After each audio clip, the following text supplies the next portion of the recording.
वो इस वक्त निशात बेगम की हमराही में वापसी के रास्ते पर गामजिन था। लबों पर मुट्ठी जमाए वो शदीद इस्तराब में मुब्तला था। दिमाग में ढेरों सोचे थी। एक तरफ माँ थी तो दूसरी तरफ वो दोनों हस्तियां, जिसे वो दोनों भी इतनी ही अजीज थी। माँ, ये सब क्या था? वो बहुत मुश्किल से खुद पर जब्त कर पाया था। क्या मतलब क्या था? क्या तुम अभी भी इस लड़की के लिए दिल में नर्म गोशा रखते हो, जिसने तुम्हारी और तुम्हारे बाप की इज्जत खाक में मिला दी? वो सख्त बरहमी से गोया हुई थी। माँ, तो अगर आप कोई बात करना चाहती थी तो ये बात आराम से भी की जा सकती थी। इसमें इतना हाइपर होने वाली क्या जरूरत थी? और मुझे तो अब तक यकीन ही नहीं आ रहा कि आपने आयरा पर हाथ उठाया। इसकी हैरत इंतहाओं को छू रही थी। वो बेशरम लड़की इसी काबिल है। वो लहजे में बेपनाह नफरत समोए बोली थी।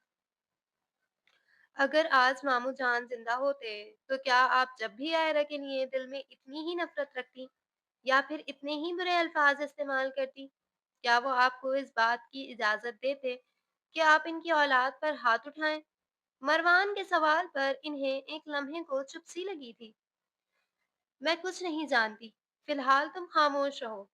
क्या तुम नहीं जानते कि तुम्हें बेवकूफ बनाकर वो इस खतीब आलमगीर से इश्क की पींगे लड़ा रही है? वो इंतहाई दुरुस्तगी से बोली थी। अव्वल तो ऐसा कुछ है ही नहीं। आप शदीद किस्म की गलतफहमी का शिकार हैं। और बिलफर्ज, अगर आयरा का झुकाव इस तरफ है भी तो इस बात से क्या फर्क पड़ता है? आप तो अपने बेटे की मंगनी बिस्मिल गर्देजी के साथ कर चुकी हैं ना। तो फिर अब क्या मसला है? वो हत्तल मुकद्दर खुद पर जब्त करता इस्तिफसारिया गोया हुआ।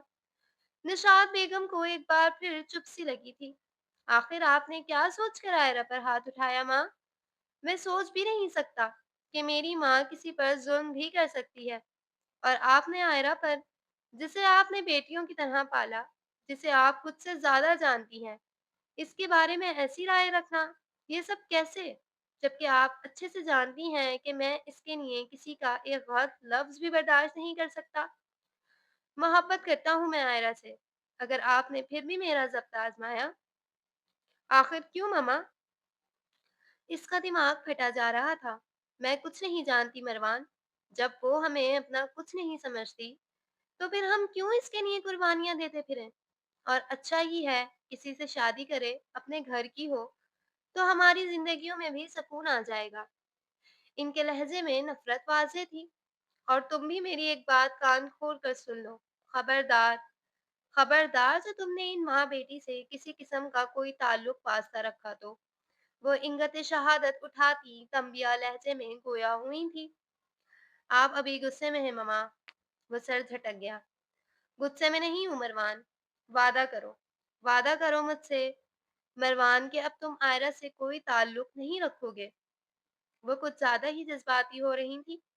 मम्मा, आप वादा करो मरवान, वरना मैं तुमसे माँ कहने का हक छीन लूंगी। वो हैरान और परेशान सा अपनी माँ को देख कर रह गया। मम्मा, वादा करो। वो नागवारी से बोलती हाँफने लगी थी। Okay okay, relax. वादा, बस।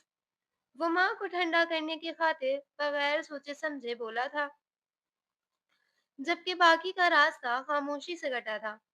उफ मामा, जेल से आया है आपका बेटा। जहाज जीत कर नहीं आया, जो आपने इस्तकबाल के लिए इतने खानों का एहतमाम किया है। वो जब से अदालत से वापस आया था तब से ही कभी कोई मिलने वाला, कभी कोई सियासी समाजी कारकुन मिलने आ रहा था, तो कभी रिश्तेदार। दूसरी जानिब शमीमारा बेगम खुशी से फूले नहीं समा रही थी। हाँ तो, जरा अपनी हालत तो देखो, कैसे कमजोर हो गए हो। इन्होंने हट्टे कट्टे खतीब को सदकावारी नजरों से देख दुख से कहा तो उमर साहब कहका लगा गए। बेगम, अब तुम्हारा बेटा वापस आ गया है। जितना मर्जी चाहे बेटे पर प्यार लुटाओ, मगर जरा सब्र रखो। अब इसे सुकून से खाने दो। वो जो हर थोड़ी देर बाद कुछ न कुछ इसकी प्लेट में डाले जा रही थी, जरा किसी आकर रह गई, जिसने आगे बढ़कर माँ को हिसार में लिया था। अरे बाबा साहब, खुश होने दे मेरी माँ को। इतने दिन तो मैं भी कभी इनसे दूर नहीं रहा। ममा, मैंने आपको और आपकी मोहब्बत को बहुत मिस किया। अरे वो तो बेड़ा गर्क हो इस अजमल सुल्तान का। मेरे मासूम बच्चे पर इतना बड़ा कत्ल का इल्ज़ाम लगा दिया। वो नख़ुवत से गोया हुई। उफ़ मम्मा, अब मैं वापस आ गया हूँ ना, तो फ़िक्र किस बात की है? वो नरम लहजे में गोया हुआ। हाँ, वैसे भी शमीम बेगम, अब तुम अपने बेटे के सर पर सेहरा सजाने की तैयारी करो। इन्होंने पास बैठे बेटे की पीठ थपथपा कर कहा, अल्लाह वो घड़ी जल्दी लाए। चाँद सी दुल्हन ढूँढूँगी मैं अपने बच्चे के लिए। वो इसकी बलाएँ ले चुकी थीं। अरे मामा, ढूँढने की क्या ज़रूरत है? आयरा है तो। वो शरारत से बोला तो इनका हलक तक कड़वा हुआ। मगर बेटे की खुशी की खातिर वो ज़ब्त कर गई थी। मगर बेटा, वो अजमल की भांजी है। मामा, इसी अजमल सुल्तान की भांजी ने आपके बेटे को रिहा कराया है। वो समझाने की गर्ज से गोया हुआ था। हाँ बेगम, बस तैयारी कर लो। एक दो रोज में हम इलाही हाउस जाएंगे, आयरा बेटी के लिए अपने रिश्ते का हाथ मांगने।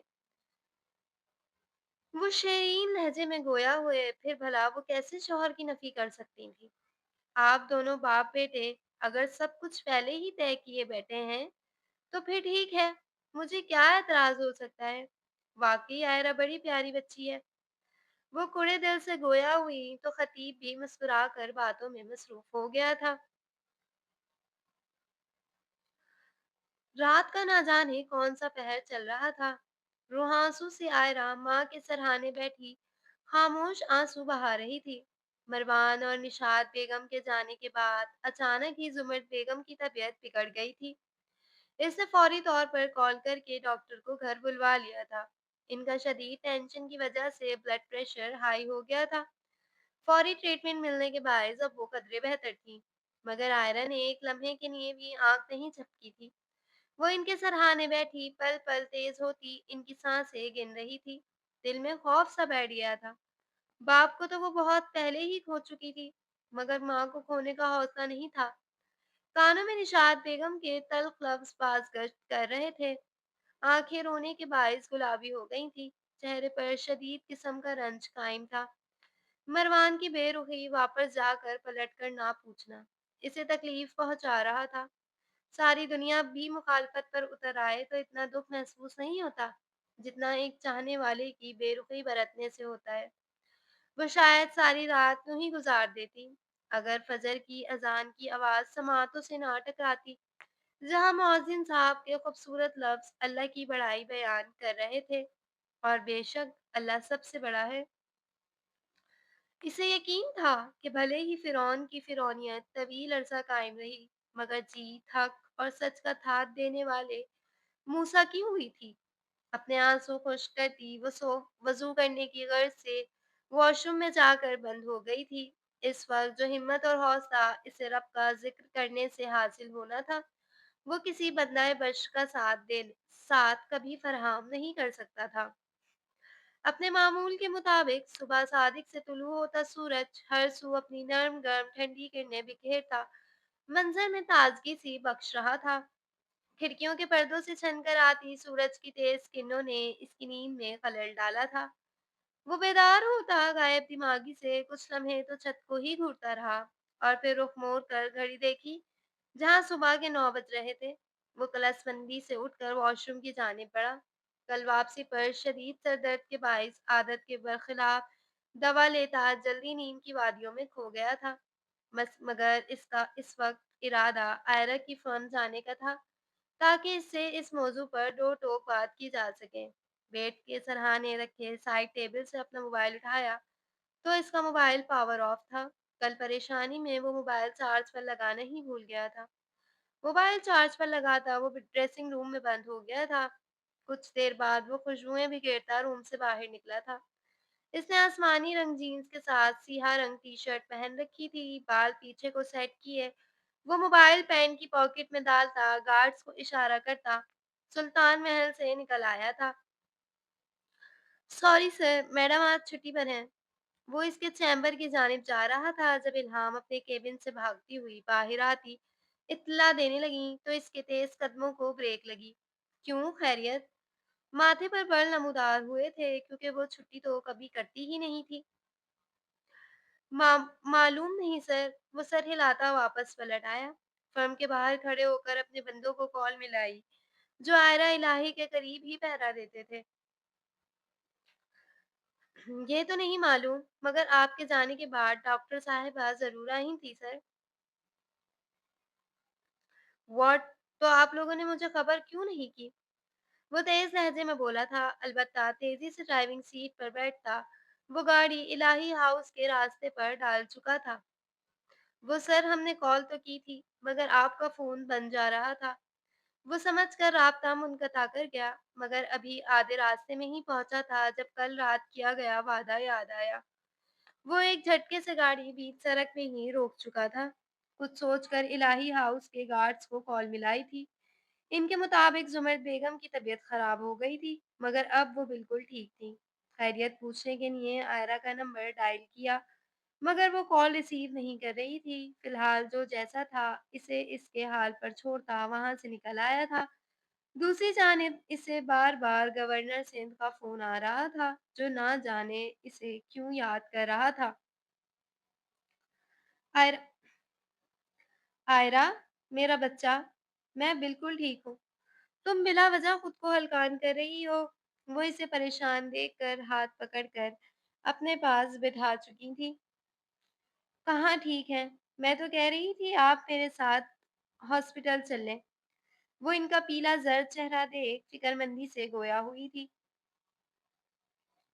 इसकी कोई ज़रूरत नहीं है। ये तो उम्र ही ऐसी है। अब क्या तुम ज़रा-ज़रा सी बातों पर परेशान होने बैठ जाओगी? वो इसका हाथ थाम कर पास ही बैठा चुकी थी। ये बताओ कि तुमने आज काम से छुट्टी क्यों कर ली थी? वो सवालिया लबो लहजे में गोया हुई थी।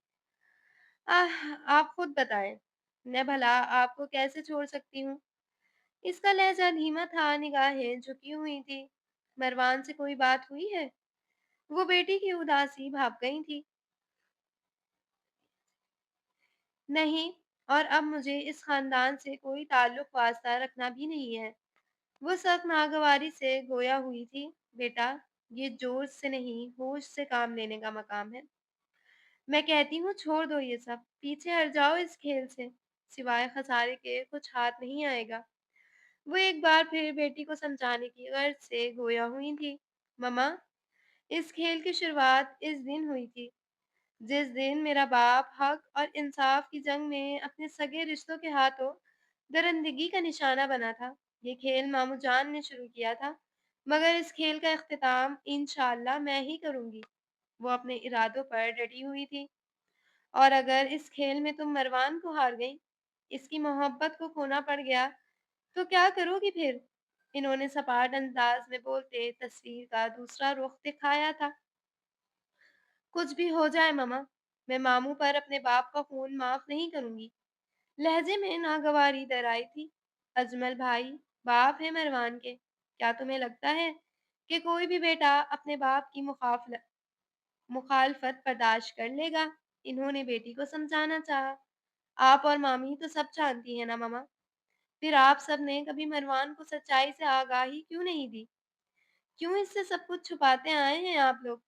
पता है, वो मुझसे इतनी मोहब्बत करता है कि मेरी हर बात पर आंखें बंद करके यकीन कर लेता है। मगर ये सच्चाई मैं इसे बता बता कर थक गई हूँ। वो कभी यकीन ही नहीं करता। आयरा की आंखों में से आंसू झरने की मानिंद बहने लगे थे। क्योंकि आयरा, इसका यकीन बड़ी तबाही का पेश खेमा साबित होगा।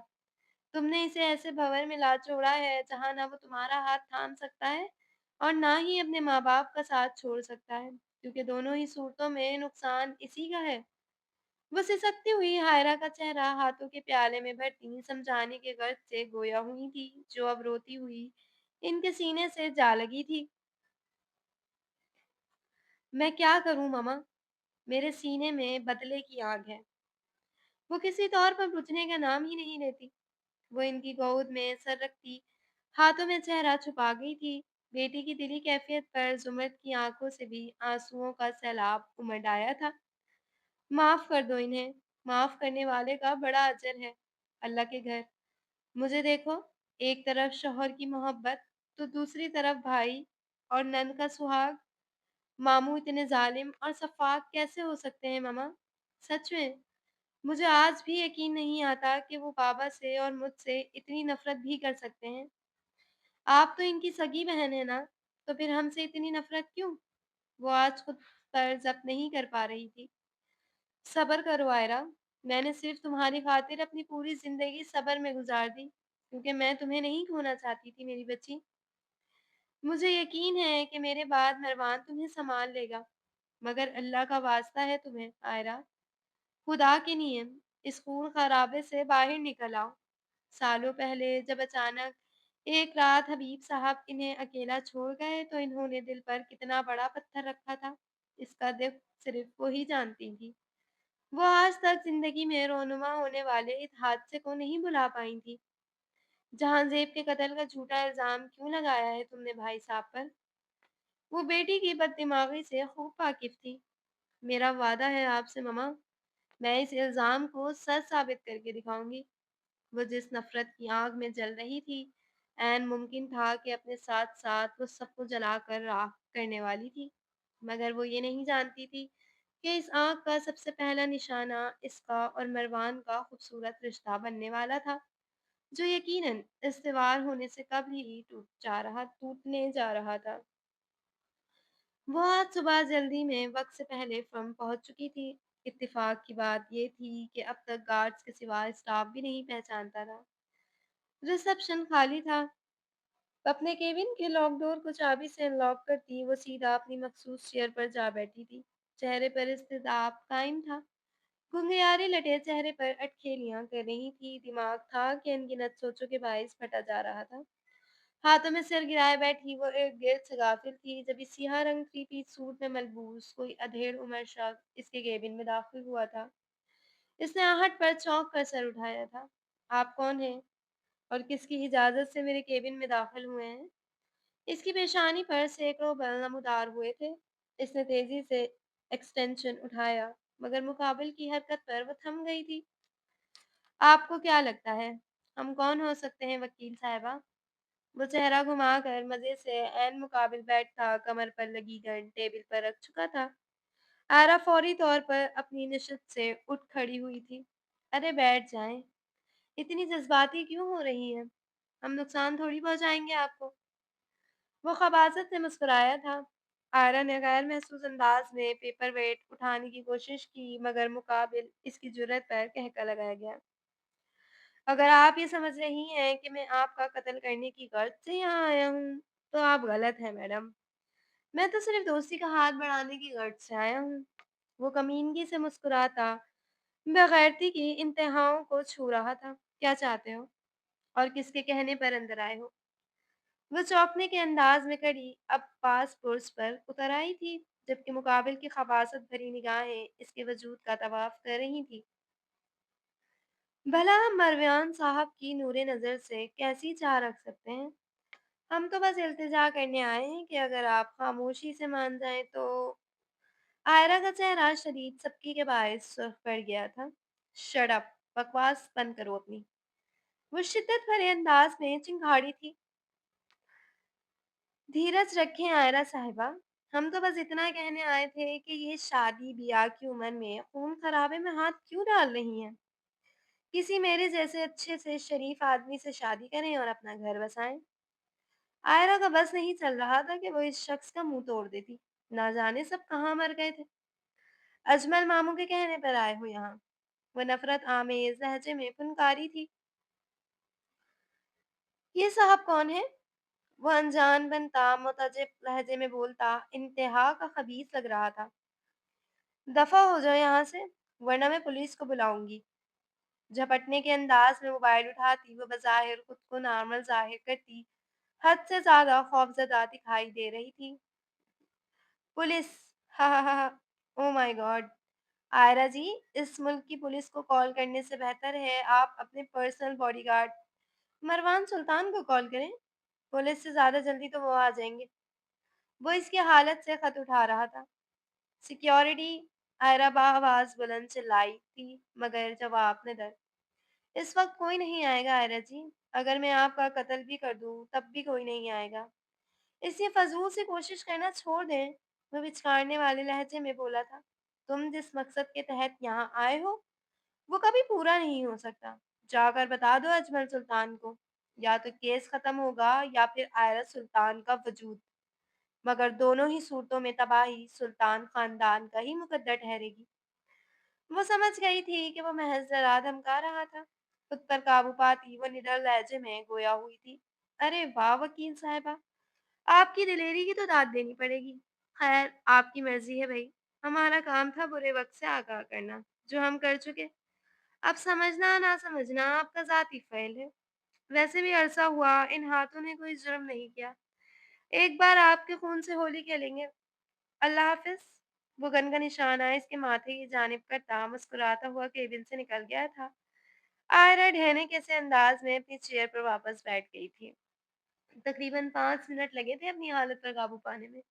वो फौरी तौर पर बाहर आई थी, मगर बाहर आकर इसकी हैरत की इंतहा न रही थी, क्योंकि मामूल की सरगर्मियां जारी थी। रिसेप्शनिस्ट ने इसे देखकर फौरी सलाम झाड़ा था। वो सर हिलाती गायब दिमागी से बिल्डिंग से निकल आई थी। वो गुस्से से भपरी शेरनी बनी एक बार बराह रास्त अजमल सुल्तान से मुलाकात का इरादा रखती थी। सुबह की ठंडी नरम गरम किरणें हर सू अपने पंख फैला रही थी। सुल्तान महल के लॉन में सुबह सुबह की विटामिन डी से भरपूर धूप लेने की गर्ज से अकेले बैठी निशात बेगम इस वक्त गहरी सोच में डूबी हुई थी। जबी मुलाजिम की पुकार पर वो चौंक गई। वो मैडम, छोटे साहब का फोन आया है। वो पूछ रहे हैं आपने मेडिसिन ले ली। वो बेटे की मोहब्बत पर रंजीदा हुई थी, जिसे सबका ख्याल था, मगर शायद वो चाहकर भी इसके दिल की बात नहीं मान सक रही थी। बरबान से कहो वो परेशान ना हो, मैं थोड़ी देर में खुद ले लूंगी। वो अपने काम पर ध्यान दे बस। वो सुबह सुबह एक जरूरी मीटिंग के सिलसिले में अजमल साहब के साथ पिंडी गया था। जब से निशात बेगम आयरा को बुरा भला सुना कर आई थी, इस दिन से ही इनकी तबीयत खराब थी। Okay madam.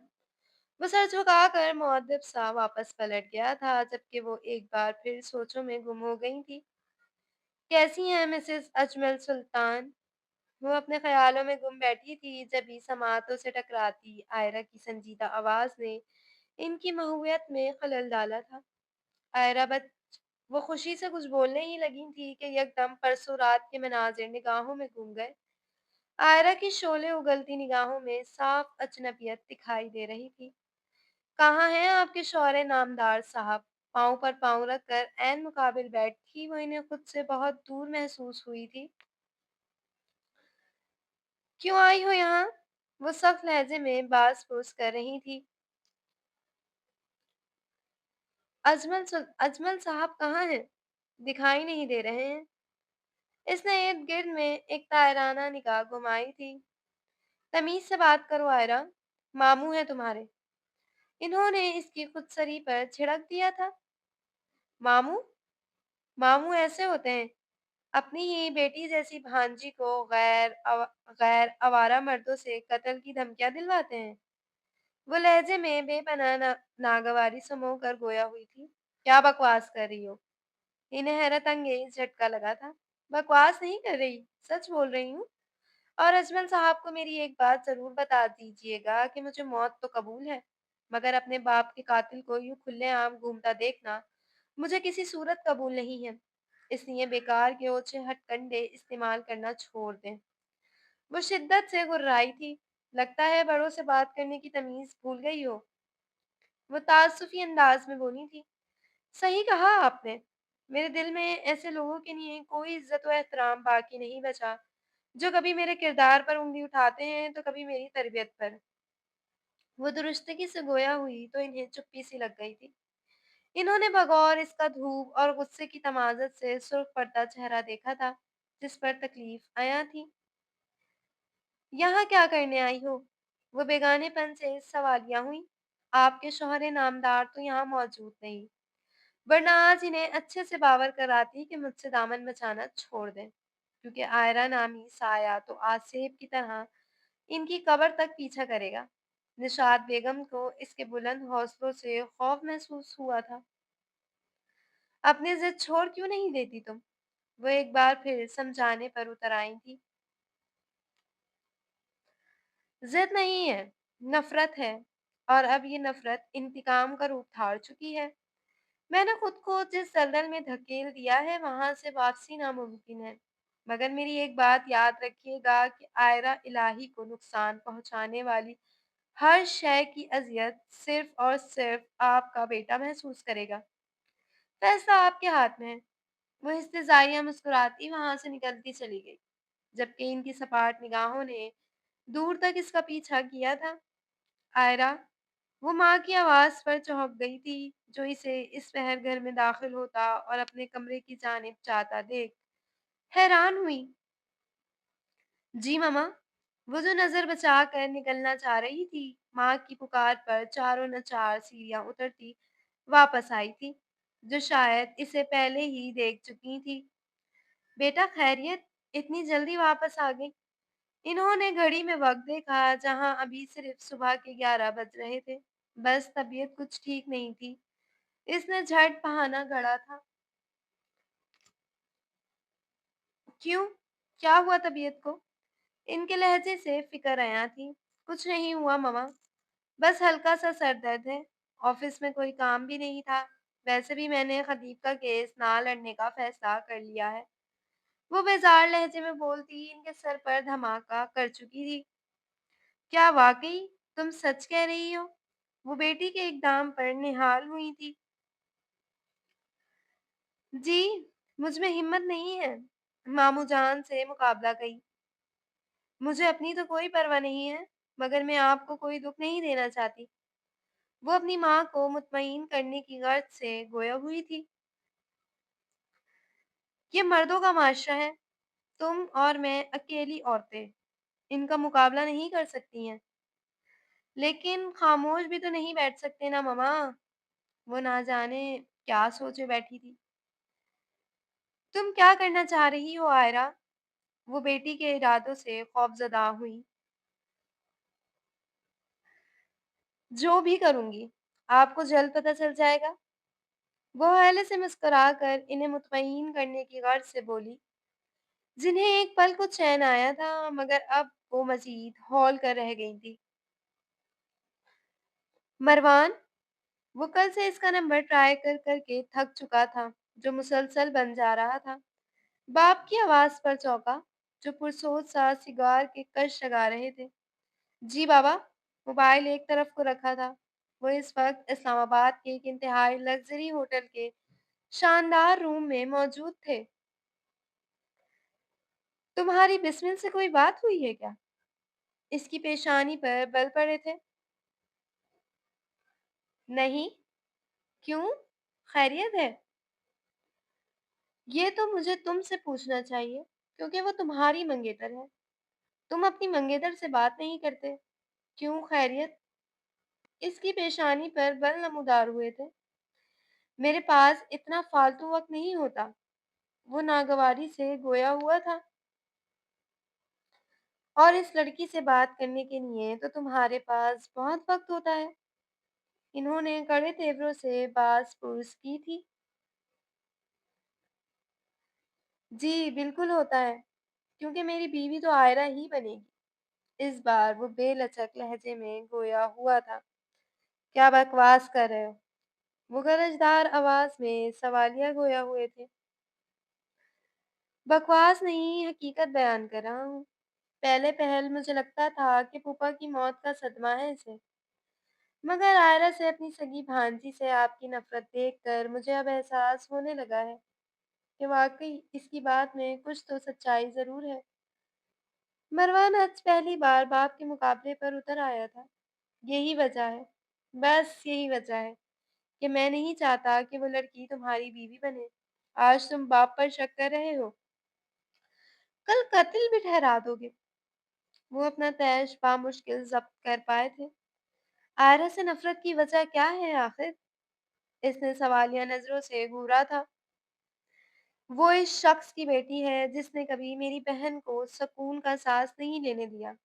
مجھے نفرت ہے اس شخص کی اولاد سے۔ سنا تم نے؟ وہ سختی سے گویا ہوئے تھے۔ آپ کہنا کیا چاہتے ہیں؟ اگر ایسا کچھ ہوتا تو پھپھو کبھی انکل کی یاد میں اتنے آنسو نہ بہاتی۔ مجھے آج بھی یاد ہے وہ انکل کے جانے کے بعد کتنا تڑپی تھی۔ مروان کو اپنے باپ کی بات پر شبہ ہوا۔ مرضی ہے تمہاری، مگر میری ایک بات اپنے دماغ میں جتنا جلدی ہو سکے بٹھا لو کہ وہ لڑکی اس گھر کی بہو کبھی نہیں بن سکتی، اور اگر تم نے میرے فیصلے کے خلاف جانے کی کوشش کی تو اس بار میں خود پر لگایا گیا قتل کا الزام سچ ثابت کر گزروں گا۔ وہ بیٹے کی تنبیہ کرتے ہاتھ میں پکڑا سگار لبوں میں دباتے موبائل میں مصروف ہو گئے تھے، جبکہ مروان کی پرسوچ نگاہیں اپنے باپ کے بے تاثر چہرے پر ہی ٹکی ہوئی تھی۔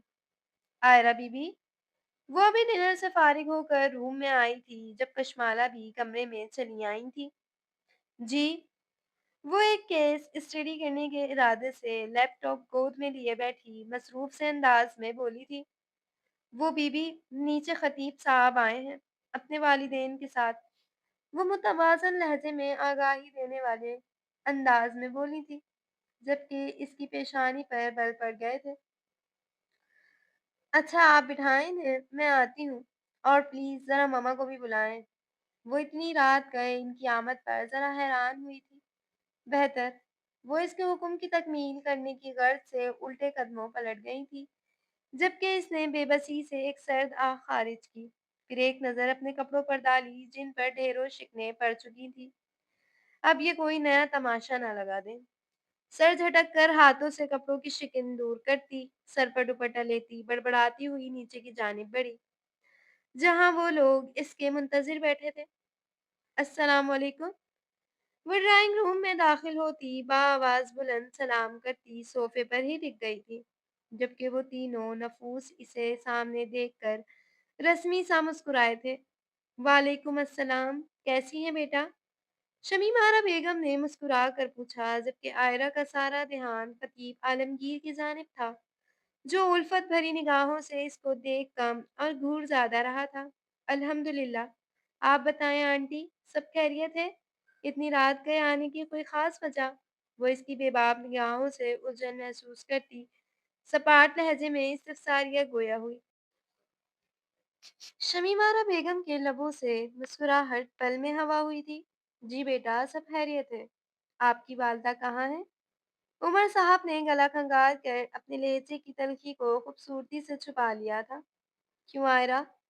کیا ہم آپ کے گھر نہیں آ سکتے کیا؟ عجیب سی تذلیل محسوس کر خطیب کے ماتھے پر بل پڑ گئے تھے۔ ضرور آئیے، آپ کی آمد ہمارے لیے باعث مسرت ہوگی، مگر تب جب آپ موقع محل کے حساب سے تشریف لائیں۔ قصہ مختصر یہ کہ اخلاقیات کا تقاضا ہے کہ بعد نماز عشاء بلا وجہ کسی کے گھر مہمان بن کر جانے سے بھی گریز کیا جائے، کیونکہ یہ انسان کے آرام کا وقت ہوتا ہے۔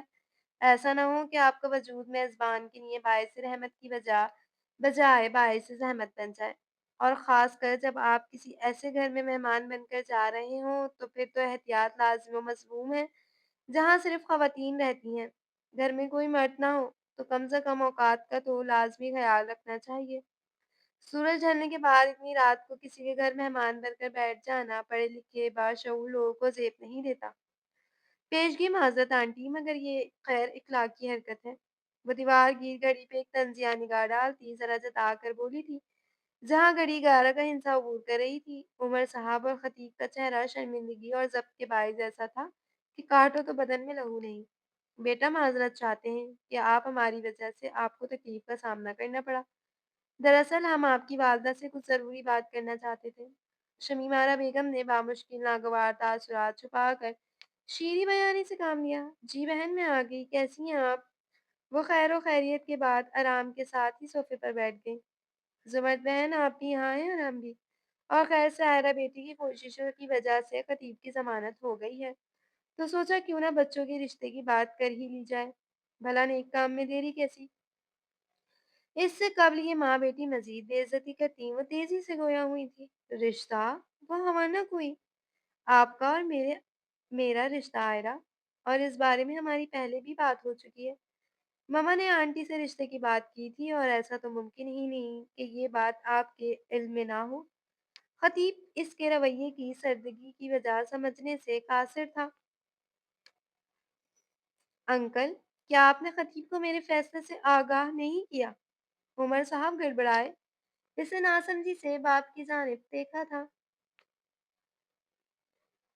بیٹا خطیب محبت کرتا ہے آپ سے، تو ہم چاہتے ان کے لفظ آئرہ کے سرد آواز پر ادھورے ہی رہ گئے تھے۔ مگر میں ایسا نہیں چاہتی انکل، تو پھر آپ کی یا کسی کی بھی چاہ معنی نہیں رکھتی، وہ صاف لہجے میں گویا ہوئی۔ آئرہ خاموش رہو تم۔ زمرد بیگم نے اسے باز رکھنا چاہا جس کا چہرہ ضبط کے باعث سرخ پڑ گیا تھا۔ بھائی صاحب، آئرہ خطیب سے شادی نہیں کرنا چاہتی تو میری طرف سے بھی نہ ہی سمجھے۔ زمرد بیگم نے بات کو تول دینا مناسب نہیں سمجھا تھا۔ مگر آنٹی، میرے جیل جانے سے قبل تو یہ راضی تھی۔ وہ حیران ہوا تھا۔ ایسا نہیں ہے بیٹا، میں نے آپ کے والد کو کہا تھا کہ میں آئرہ کی مرضی جان کر جواب دوں گی۔ انہوں نے اس کی خوش فہمی دور کی۔ اتنے میں کشمالہ بھی ریفریشمنٹ کا سامان لے کر آ گئی تھی۔ آئرہ، یہ سب کیا ہے؟ خطیب کو سب سی محسوس ہوئی تھی۔ یہ میرا جواب ہے خطیب، تم اور میں بہت اچھے دوست ہیں، بٹ سوری، جیسا تم چاہ رہے ہو وہ ممکن نہیں۔ وہ صاف گوئی سے بولی تو شمیم آرا نے اس لڑکی کی ہر درمی پر بھویں چڑھائی تھی۔ بہن، عمر صاحب نے کچھ کہنا چاہا تھا۔ معذرت بھائی صاحب، جو میری بچی کا فیصلہ ہے وہی فیصلہ میرا ہے۔ ویسے بھی ابھی اس کے بڑے زندہ ہیں۔ میں آئرہ کی شادی سب کی باہمی رضامندی کے تحت ہی کروں گی۔ ان کا لہجہ صاف جتاتا ہوا تھا۔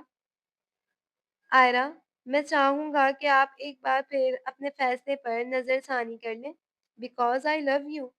اس شخص کی بے باکی پر آئرہ ایک لمحے کو گڑبڑائی، مگر پھر فوری ہی خود پر قابو کیا تھا۔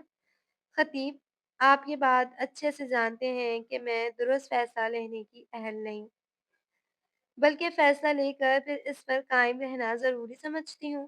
تو پھر مزید سوچ وچار کی گنجائش ہی ختم ہو گئی، اور میری ماں آپ کو میرا فیصلہ بتا چکی ہیں۔ مزید بحث بیکار ہے۔ آپ پلیز ہمیں اجازت دیجیے، ماما کی طبیعت ٹھیک نہیں ہے، یہ ان کے آرام کا وقت ہے۔ آئرہ کے کھڑے ہونے پر خطیب بھی ساتھ کھڑا ہوا، مگر میں پھر بھی آپ کے فیصلے کی رد و بدل کا انتظار کروں گا آئرہ۔ وہ چہرے پر بے حد سنجیدگی سجائے گویا ہوا تھا۔ مرضی ہے آپ کی خطیب، سراب کے پیچھے بھاگنے سے خواب کبھی بھی حقیقت کا روپ نہیں دھارتے۔ آپ ہمارے گھر تشریف لائیں، ہمیں سچ میں بہت اچھا لگا، مگر ہم آپ کو خالی ہاتھ لوٹا رہے ہیں۔ شاید یہ بات آپ کو اور آپ کے والدین کو ناگوار گزرے، تو عقل مندی کا تقاضا یہی ہے کہ زندگی میں ایک ہی جگہ سے سب کی اور شرمندگی محض ایک ہی بار برداشت کی جائے، یہی آپ کی صحت کے لیے اچھا ہے۔ وہ ہولے سے مسکرا کر جتاتے لہجے میں بہت کچھ پاور کراتی ڈرائنگ روم سے باہر نکل آئی تھی، جبکہ تیش کے باعث بامشکل خود پر ضبط کیے وہ حفظ زدہ سا الہی ہاؤس سے نکل آیا تھا۔ عمر صاحب نے اس چھٹاک بھر کی لڑکی کی پشت کو غصے سے گھورا تھا، جبکہ شمیمہ راز عمر بیگم کو ناگواری سے دیکھتی اپنے شوہر کی پیروی میں بغیر کچھ کہے سنے الہی ہاؤس کی دہلیز پار کر گئی تھی۔ یہ لڑکی نہ جانے کیا کرنا چاہ رہی ہے۔ زمر بیگم بیٹی کی ہر درمی پر تعصب سے سوچتی خود بھی اپنے کمرے کی جانب بڑھی تھی۔ صبح کا روشن سویرا ہر سو ایک تازگی سی بھوک رہا تھا۔ آئرہ اپنے مخصوص لباس میں تیار ناشتے کی میز پر آئی تھی، جہاں زمر بیگم پہلے سے ہی اس کی منتظر بیٹھی ہوئی تھی۔ السلام علیکم ماما، طبیعت کیسی ہے اب آپ کی؟ وہ ان کے گلے میں باہیں ڈالتی محبت سے گویا ہوئی۔ میں بالکل ٹھیک ہوں، میری بیٹی آج بہت پرجوش دکھائی دے رہی ہے۔ وہ اسے حشاش پشاش دیکھ پوچھے بغیر نہ رہ سکی تھی۔ بس بات ہی کچھ ایسی ہے ماما، وہ دھیمے سے مسکائی تھی۔ تو ماں کو نہیں بتاؤ گی؟ انہوں نے آئیبرو اٹھائے۔ بس یوں سمجھیں کہ آپ کی بیٹی کی قسمت آج کل بہت مہربان ہے۔ وہ ٹوس پر جیم لگاتی ہو نہ ہو زمانیت سے گویا ہوئی تھی۔ آئرہ، وہ جانتی تھی کہ اگر وہ نہیں بتانا چاہ رہی تو مطلب وہ کچھ بھی کر لیتی، مگر اس نے منہ نہیں کھولنا تھا۔ جی ماما بولیں۔ وہ لاپرواہی سے گویا ہوئی۔ مروان سے بات ہوئی تمہاری؟ اس نے ایک گہری سانس خارج کی تھی۔ نہیں، فی الحال میں اس شخص سے کوئی بات نہیں کرنا چاہتی ماما، وہ تلخ ہوئی تھی۔ اس سب میں مروان کا کیا قصور ہے بیٹا؟ انہوں نے تعصب سے بیٹی کو دیکھا جس کی پیشانی پر ان گنت پلوں کا اضافہ ہوا تھا۔ قصور تو ہمارا بھی نہیں ہے مما، وہ تلخ ہوئی۔ اچھا خیر، یہ خطیب عالمگیر کے کیس کا کیا بنا؟ انہوں نے بات کا رخ تبدیل کیا تھا۔ ابھی عدالت میں مقدمات چل رہا ہے، ماموں اتنی آسانی سے تو خاموش نہیں بیٹھیں گے۔ دیکھتے ہیں یہ اونٹ کس کروٹ بیٹھے گا۔ وہ سمجھ کر سر ہلا گئی تھی۔ چلیں پھر میں نکلتی ہوں، دیر ہو رہی ہے۔ آپ اپنا خیال رکھیے گا۔ اللہ حافظ۔ وہ اس کا ماتھا چومتی الہی ہاؤس کے کارپوش میں آئی تھی، جہاں گاڑی اور ڈرائیور پہلے ہی تیار کھڑے تھے۔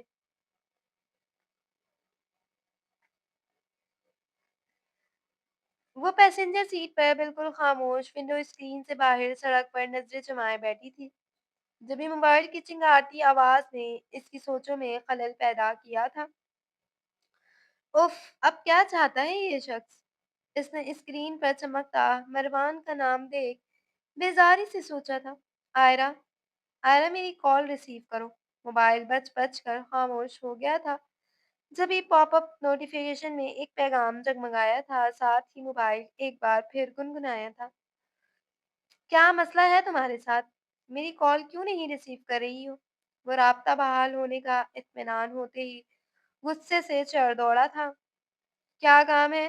وہ بے رخی سے بولی، جبکہ اس دلربا کی سماعتوں سے ٹکراتی آواز پر دل پر ٹھنڈی فوار کی مانند محسوس ہوئی تھی۔ آئرہ، میں آخری بار وارن کر رہا ہوں، اپنا یہ بیہیویئر میرے ساتھ درست کر لو، ورنہ میں کوئی لحاظ نہیں کروں گا۔ اسے نہ جانے کس بات کا غصہ تھا، وہ سمجھ نہیں پائی تھی، جس کا لہجہ دھیما مگر ہونا ہو سکتا۔ بولے مروان صاحب، کیسے یاد کیا آپ نے؟ اس بار وہ تنزیہ گویا ہوئی تھی۔ یاد کرنے کی بہت ساری وجوہات ہیں عائرہ صاحبہ۔ اب ہم تمام تر وجوہات خود بنفس نفیس آپ کے روبرو آ کر خود کوشا گزار کرنے کا ارادہ رکھتے ہیں۔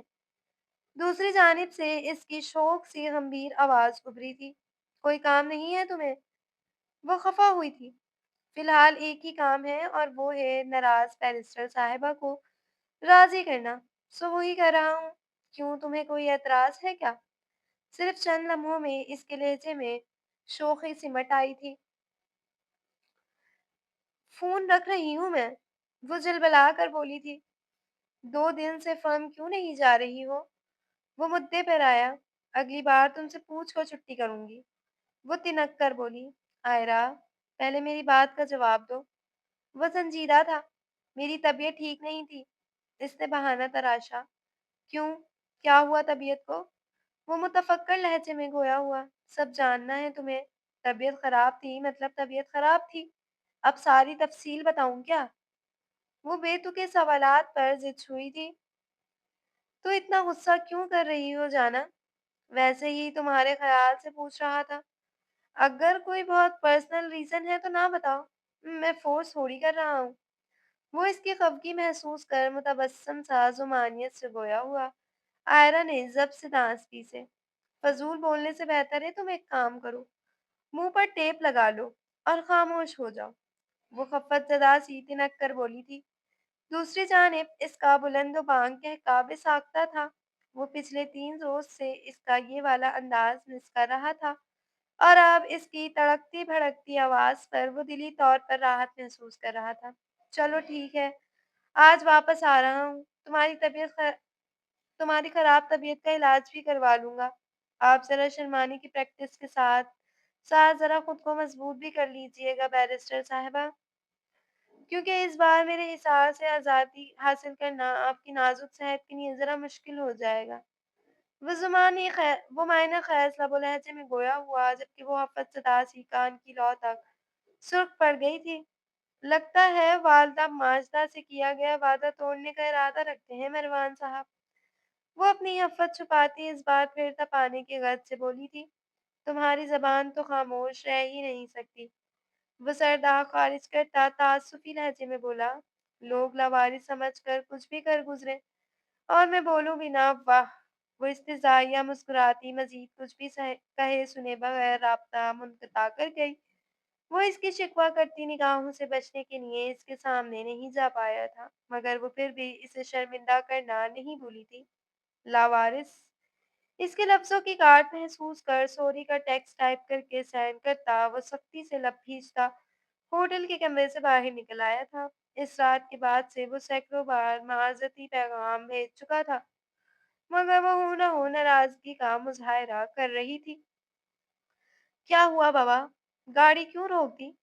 وہ لا فرم کی بلڈنگ سے 10 قدم کے فاصلے سے گاڑی روک چکے تھے۔ وہ میڈم پتہ نہیں گاڑی میں کیا ہو گیا ہے، آپ آفس تک پیدل ہی چلی جائیں، میں دیکھتا ہوں گاڑی کو کیا ہوا ہے۔ وہ انگینشن میں چابی گھماتے آگاہ کرنے والے انداز میں بولے، چلے کوئی بات نہیں میں چلی جاؤں گی۔ وہ بولنے کے ساتھ ہی اپنا دوپٹہ ٹھیک کرتی موبائل اور ہینڈ بیگ اٹھاتی گاڑی سے باہر نکل آئی تھی۔ وہ دونوں جانب دیکھتی سامنے کھڑی لا فرم کی عمارت میں انٹر ہونے کی غرض سے ابھی صرف 2 ہی قدم اٹھا سکی تھی کہ جسم کو ایک زبردست جھٹکا سا لگا تھا۔ اپنے بازوؤں میں سوئیاں سی چبھتی محسوس ہوئی تھی۔ ایک لمحے کے لیے آنکھوں کے سامنے اندھیرا سا چھا گیا تھا۔ ہینڈ بیگ بازوؤں سے نکل کر دور جا گرا تھا۔ تکلیف کی شدت ناقابل برداشت تھی۔ اس نے سن ہوتے حواسوں کے ساتھ بے یقینی سے کندھے کو چھو کر دیکھا تو ہاتھ پر نمی محسوس ہوئی تھی۔ جبکہ ہتھیلی سرخ ہو گئی تھی، وہ یکدم لڑکھڑائی۔ سڑک پر چلتے راہگیر اس کی جانب بھاگتے محسوس ہوئے تھے۔ بامشکل خود کو سنبھالتی وہ زمین پر بیٹھتی چلی گئی تھی۔ ڈرائیور بابا کو اس نے اپنی جانب بھاگتا محسوس کیا تھا۔ گاڑیوں کا شور، صبح کی افراتفری، آئرہ کی آنکھیں بند ہونے سے قبل مروان کی گھورتی نگاہیں تھیں جو نگاہوں کے سامنے گھوم گئی تھی۔ ہیلو! وہ بھی ایک سیاسی نشست بھگت کر فارغ ہوا تھا جبھی سے ایک شناسا نمبر سے کال موصول ہوئی تھی۔ واٹ؟ کیا بکواس کر رہے ہو؟ دوسری جانب سے کچھ ایسا کہا گیا تھا جو اس کے اوسان قطع کرنے کے لیے کافی تھا۔ آئرہ کو گولی کیسے لگ گئی؟ تم سب کہاں مر گئے تھے؟ وہ تیش میں چلایا تھا، ساتھ ہی قدم باہر کی جانب بڑھائے تھے۔ دعا کرنا کہ اسے کچھ نہ ہو، ورنہ میں تم سب کی قبریں اپنے ہاتھوں سے بناؤں گا۔ وہ بھاگنے کے سے انداز میں ابھی لابی تک ہی پہنچا تھا کہ اس کا ٹکراؤ اجمل صاحب سے ہو گیا تھا۔ کیا ہوا؟ سب خیریت؟ انہوں نے بیٹے کو حواس باختگی کے ساتھ کے عالم میں بھاگتا دیکھ اچنبھے سے پوچھا تھا۔ بابا، کسی نے میری آئرہ پر قاتلانہ حملہ کرایا ہے، گولی لگی ہے اس کو۔ دعا کریں کہ اس حملے کے پیچھے میرا کوئی اپنا نہ ملوث ہو، ورنہ یاد رکھیے گا میں کسی کو بھی نہیں بخشوں گا۔ وہ انتہائی ضبط کے عالم میں درست لہجے میں بولتا تیز قدم اٹھاتا وہاں سے نکلتا چلا گیا تھا، جبکہ ان کی سوچ نگاہوں نے دور تک بیٹے کی پشت کا پیچھا کیا تھا۔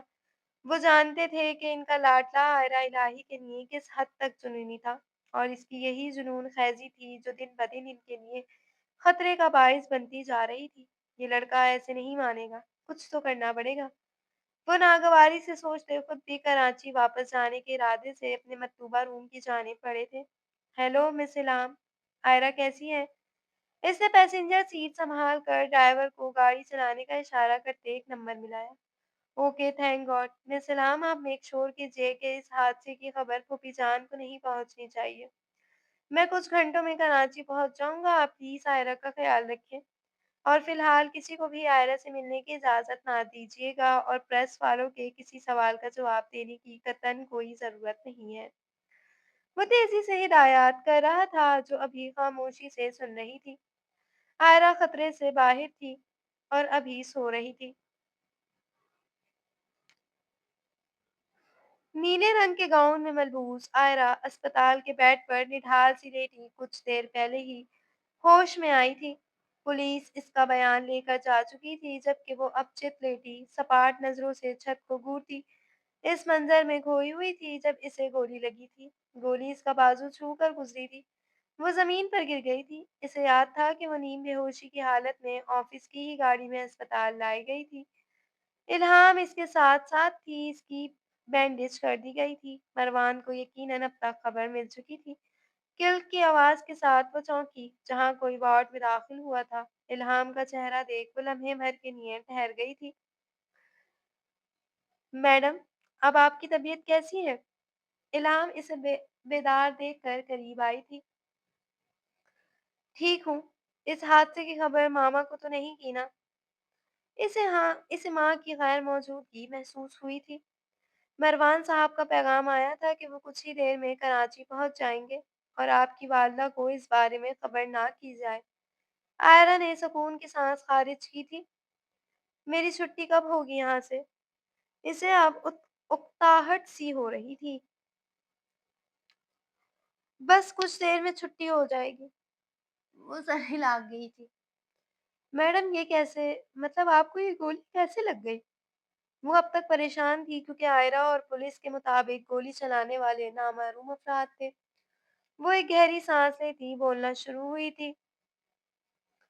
हम जिस माशरे का हिस्सा हैं ना मिस सहलाम, यहाँ एक ऑडीज पर्सनैलिटी की हामिल औरत का सरवाइव करना मर्द की बनिस्बत बेहद मुश्किल है, क्योंकि ये मर्द ज़ात की नफ्सियात है कि वो किसी सूरत एक बेबाक और निडर औरत को कबूल नहीं करता जो इस पर हुक्मरानी करना चाहे। बल्कि ना सिर्फ हम साउथ एशियंस, बल्कि आप अमेरिका में भी चली जाएंगी तो ये जो मर्द ज़ात है ना, इसे खुद मुख्तार बहादुर और बेबाक औरत किसी सूरत बर्दाश्त नहीं होती। ये इस दुनिया के हर मर्द की कमजोरी है कि वो एक मजबूर औरत को किसी सूरत कबूल करने पर आमादा नहीं होता। ये सिन्फ़े नाज़ुक को सिन्फ़े आहन बनता देख जबरी तौर पर तो कबूल कर सकते हैं, मगर दिली तौर पर कबूल करना नामुमकिनात में से है। आप तारीख उठा कर देख लें या किसी भी छोटे से छोटे इदारे में काम करने वाले मर्द को देख लें, वो कितना भी बाज़र्फ़ हो, मगर दिली तौर पर कभी किसी औरत की कामयाबी बर्दाश्त नहीं करता। और यही वजह है कि इन तमाम मर्दों को आयरा इलाही का वजूद इस कदर खटकता है, क्योंकि ये इनकी नफ्सियाती और जिन्स का मसला है। मर्द की अना कभी ये गवारा ही नहीं करती कि कोई भी औरत इनसे एक कदम आगे निकल जाए। बहुत कम मर्द होते हैं जो औरत की तरक्की को खुशदिली से कबूल करते हैं, अना का मसला नहीं बनाते। वरना अक्सरियत जंग पर उतर आती है या अपनी सतह सोच के मुतहत औरत के किरदार पर उंगली उठाकर मुंह से गंद उगलना शुरू कर देते हैं। हम इनसे लड़ नहीं सकते, मगर हाँ अपने बेहतर से बेहतरीन फैसलों से एक मखलूक को मात जरूर दे सकते हैं। और बस मैं वही कर रही हूँ, और मेरा एक्शन का रिएक्शन तुम्हारे सामने है। इतने सारे मर्दों को एक वाहिद आयरा इलाही का वजूद बर्दाश्त नहीं हो रहा।